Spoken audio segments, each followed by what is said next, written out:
seen the shit in my future, this shit was way too easy like Gunner. AR-15 carbon maple groups too much, we hook. How to not force a trade. Let me go ahead and write this shit down so I don't forget it. Let me go ahead and write it down so I don't forget it. Trading videos.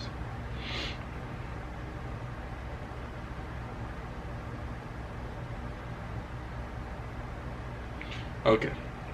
Now, how to not force a trade.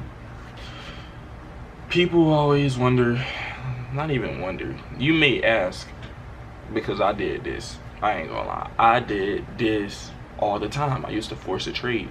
Now, you may ask, what is forcing a trade? Because you know, you might be doing it, you don't even know that you're doing it. You get what I'm saying? Also, if I'm talking really loud, I got swimmers here. Today marks June 11th. I got swimming here like 2-3 days ago or some shit like that. So if I'm talking loud, that's why. Anyway, you might be wondering why or what is forcing a trade. Like, you may feel like you're doing it, but if you don't actually know what you're doing, then you won't know that you're doing it, and that's going to be the first step, noticing and being aware of what you're doing and what you're doing wrong. So forcing a trade, in my belief, is wrong. Forcing a trade, what it looks like forcing a trade is psychologically on that side. It looked like you just hopping in the market and because you know what the bias is, you don't follow any of your rules. That's just what that is, bro. I had to do it, like I did it thousands and thousands and thousands and thousands of tries through all the challenges I bought and everything up until I realized, bro, I need this. It's like you're gonna have to get to a point where you're like, I need this. Like, I need this. Like it's life or death. Like, this right here is my last account. What am I doing wrong? Even though it might not be your last account, or even though it might not be your last $1,000, or even though it might not be your last, you get what I'm saying? Because obviously the days keep moving forward and you're going to continue making money as the days move forward, regardless of if that's in trading or your 9 to 5 or whatever you got going on. You're going to obviously be making money, and if you're not making money, then it's fine. You're going to always figure out a way to get another account or get some more money, you know what I'm saying? So not saying it's your last, but understanding that this potentially can be your last, and don't try to force yourself to make it feel like it's your last time, because I had to go through a lot of accounts, bro, like no bullshit, like because I thought it would just come to me, and it did just come to me, but it was like it was different. Like I thought it would come to me just one day. I'll wake up and I'm like, shit, I know how to trade. But in reality, it's not like that. It's like you have to actually write it down and learn how to trade, and want to learn how to trade, and understand that it is a journey. And yeah, obviously you want to wake up and strive to always want to go to that next level. Obviously that's what you need to be doing every single day, but some days it's not gonna feel like you're moving, and that's just the understanding of trading. Like, some days you're just not gonna feel like you're moving, and if you still wake up with that purpose every single day, you're gonna eventually wake up and realize what the fuck you're doing wrong, and you're gonna take it serious. And then maybe it's, oh shit, I shouldn't be trading every single trade that I get, or damn, what was the fucking title of the video? That would have been a crazy ass hook. Oh damn, I wake up and I'm like, damn, I shouldn't force a trade. Like, why am I forcing a trade? Like, okay, yeah, I know the daily bias is going up, but if it goes up, break structure, doesn't fill in no gaps, come back down, it fills in the gap, and then once it fills in the gap, it doesn't fill in the 50% mark of the gap. So you feel like, oh, maybe it has room left to come back down inside that gap, but it's taking off without you. So you're like, fuck, I need to get in, because it's taking off without me. That's the first step. Fear of missing out. You feel like you're missing out. You know that the market likes to fill in the gaps a certain way due to your trading plan, and ooh, this and that, the third. You're like, nah, fuck that. Like, let me get in right now. Like, and that's fear of missing out. Also, on top of that, it's forcing a trade. Like, it's forcing a trade. Like, they all go hand in hand and hand in hand with each other. So once you understand what not fear of missing out, because this is in that video, but forcing a trade every day look like. Once you realize, okay, cool, just because I know what the bias is going for today, it doesn't mean that I should take a trade. What allows me to take a trade is my systems, not what I believe, but what I believed at a point in time and create it into a system to complete my goals. That's what allows you to take a trade. Not, I know what the bias is. Yes, it's beautiful. You shouldn't be taking a trade if you don't know what the bias is. But understanding that you know what the bias is and you don't have a setup doesn't mean that just because you understand where the bias is going, you take that trade.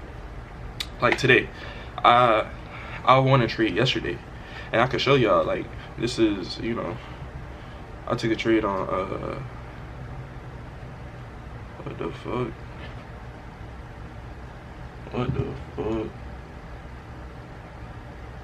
Oh, my bad, y'all. I was trying to figure out what the fuck that was, but I took a trade on gold yesterday, and I won. You know, and I lost a couple trades. I think I lost 2 trades the day before yesterday, but I won this trade and literally made it back. Like, look, I won this trade, literally made it back. This was at 7 o'clock. This gap was created at 7 o'clock. You can't even see it. Let me zoom in. They got right here over here. Otherwise, a box on it. So it was a gap that was created. Let me just go into a higher time frame so y'all can see the gap more clearer. So that's a 15-minute gap. You see it. I can zoom in a little bit more. This was a 5-minute gap under there. Hourly brick and structure. I was thinking that it was gonna be a brick and structure. They were gonna fall down, but that was like actually yesterday. I thought. I'm not sure. I don't remember when I was lining that up, but I ended up. We got a brick and structure at 7 o'clock. The open. Well, it wasn't open. Open was a little bit later over here, but pre-market we got a brick and structure. So we got a brick and structure. I'm thinking that gold is gonna follow this brick and structure, and we left a gap behind. We had an order block. We had fucking a break and retest, everything. Like, it was like all lining up, like everything lined up right here. And I just really trade gaps. I trade gaps for valley gaps. I trade breaks for structure. I trade the whole 9 yards. But in reality, it's just really ICT concepts. And we had like liquidity. We had liquidity built up right here, so I knew it was gonna take it out. But also, I knew that we wanted to go up, so I just went ahead and took that trade. It followed my concepts. Okay, cool. I knew the bias wanted to go up because look how far we fucking went down. We have to go up. We have no choice but to go up. Yes, we're gonna go down, but we have no choice to go up to get inside that premium to go back down even further. Like, that's just how the market moves. If it don't move like that, then that's not moving right. You need to get off that market. I ain't gonna lie to you. So I knew it was gonna go up, but I wasn't gonna take no trade going up unless I wasn't gonna take no trade going up unless I seen my system take place. And I had a system. We got a brick and structure. We filled in gaps. We had a liquidity suite. Actually, we didn't have a liquidity suite. We kept structure. We actually filled in this gap perfectly on some shit. We hit this demand. We went up, broke structure into session, and I took off, hit this gap. So we took off. We hit that one to 7.9, bro. Like, literally, like, and it's crazy like that. And it came back down and ended up stopping us, or not stopping us out. I didn't stop me out. I took my profit, but ended up coming back down and breaking that gap, not respecting that gap. But we already took that setup. You get what I'm saying? So it don't matter. And today, I knew my daily bias was, yeah, we have to come up, but I wasn't getting those setups. Like, I knew we were going to go up, but at the same time, something telling me like, okay, we're gonna go up, but we in a down, we in a counter trend right now. So we went up yesterday. What's the odds of us going up today? Yeah, we could go fill in this gap, but it don't mean that we're going this session. We could go London session. So I ended up not trading gold today because it just didn't look good. Like, and with.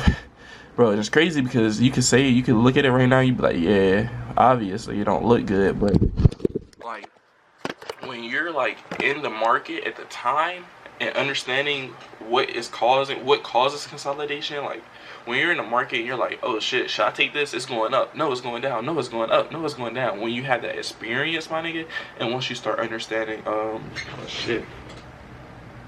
once you start understanding that, like, what the fuck? Why is the market going up, or why is the market trying to go down when it needs to go back up into a premium?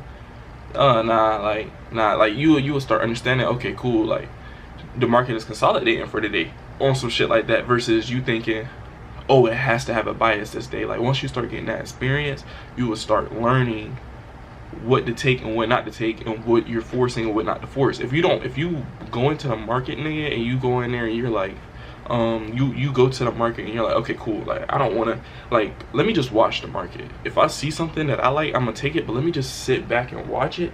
And you do that for a couple of days, my nigga, yeah, you will feel like you're missing out on money. Of course you're gonna figure out that you're gonna feel like you're missing out on money, but at the end of the day you will learn so much stuff. Because if you wake up in the morning and you accidentally go to sleep, you don't trade for that day, and then come back into the market a little bit later on that day after the session is over, and you're like, what did we do today? And you start studying and shit like that. Or if you wake up, you check the market and end up going to sleep, you make your predictions and end up going to sleep, wake up, and you're like, okay, we did exactly what I thought we was going to do. You probably thought you was going to consolidate that day because of what the market was showing you. You're like, okay, cool, I went to sleep, woke back up, I didn't lose no money because my prediction was right on some shit. Even if you were wrong, you can figure out what made you wrong, and you'll wake up and you'll try to pit that or implement that into the next day. You get what I'm saying? And you might watch the whole market the next day and not take a trade, but just because you understand or understood what happened yesterday, you could take that inside the market and use that as well. Like, it's like a whole bunch of stuff that you can do, but you just need that experience. And once you get that experience, you understand, oh shit, I shouldn't force a trade today. And honestly, I think that really concludes this video. Yeah, like I told you, I could sit here and talk about the market all day because this is all I do. But I think that kind of concludes this video. This video already been going on for 12 minutes. So I love y'all. I just wanted to really put y'all on game like I usually do. And yeah, probably gonna make another video after this. Just make 2 trading videos, probably 1 blog video and shit. Y'all, if y'all new to the channel, subscribe. Obviously, if y'all don't know, I got a vlog channel. Come and subscribe to the vlog channel. And I love y'all boys. Hey, bro, we out. Hey, 100 subs on the way.